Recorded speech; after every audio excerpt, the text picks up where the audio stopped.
and trainer Bruce Pollock here. Bruce Pollock. Very knowledgeable horseman. And go ahead. Bruce, how's it going? What you got running today? Nothing. We were in the last race last night. But nothing today. How'd that turn out yesterday? It wasn't bad. It was the horse I was given for free in the middle of the winter. Those are the best times. Well, the last one I got for free with Sam, we overpaid, so that was good. Yeah. But he ran very hard. He tried very hard. How are you? He was 6, but he tried very hard. Let me ask you something. All of the American tracks are throwing out the poly track and going back to the regular dirt. Where's this going to put Woodbine in the whole racing picture? There's not an easy answer to it. Now, the poly surface, it's not necessarily the surface, it's the base. The base is a paved road, and the concussion is too hard on the horses. The comparison would be to the first artificial surfaces for football and baseball, where they were ruining the athletes until they modernized. Now these haven't been modernized, and they're ruining the horses. All the American tracks have realized it. But to correct it, it takes 3 or 4 months.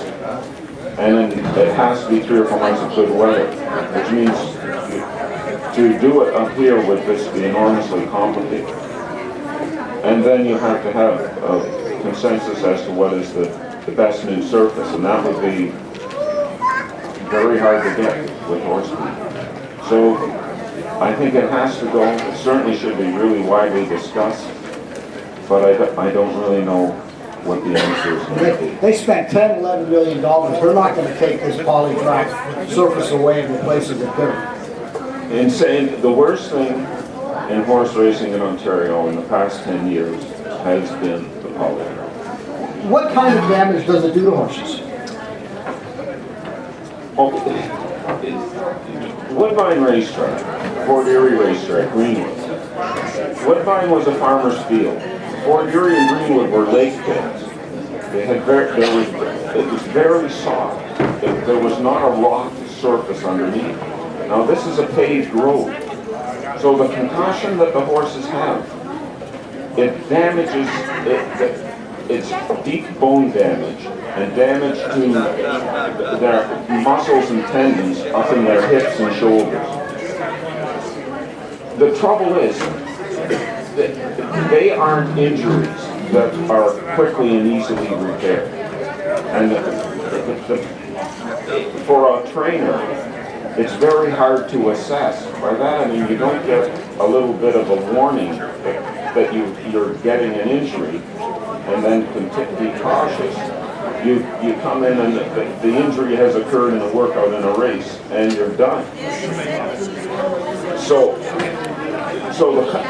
Now, in the end, I think the end result is all of us can remember when we had a lot of older horses, especially older trainers, big full fields, because the horses had long careers.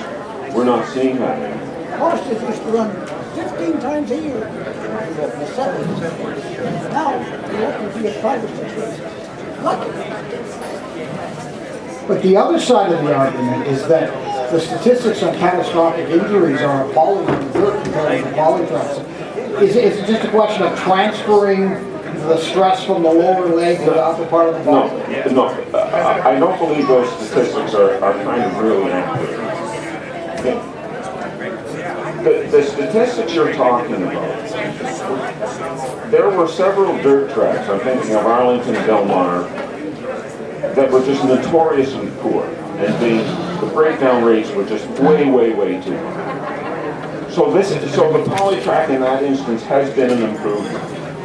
For Woodbine, as much as there is a small diminution in catastrophic injuries, we have many multiple more catastrophic injuries in the morning than we ever used to have, and they aren't being brought forward.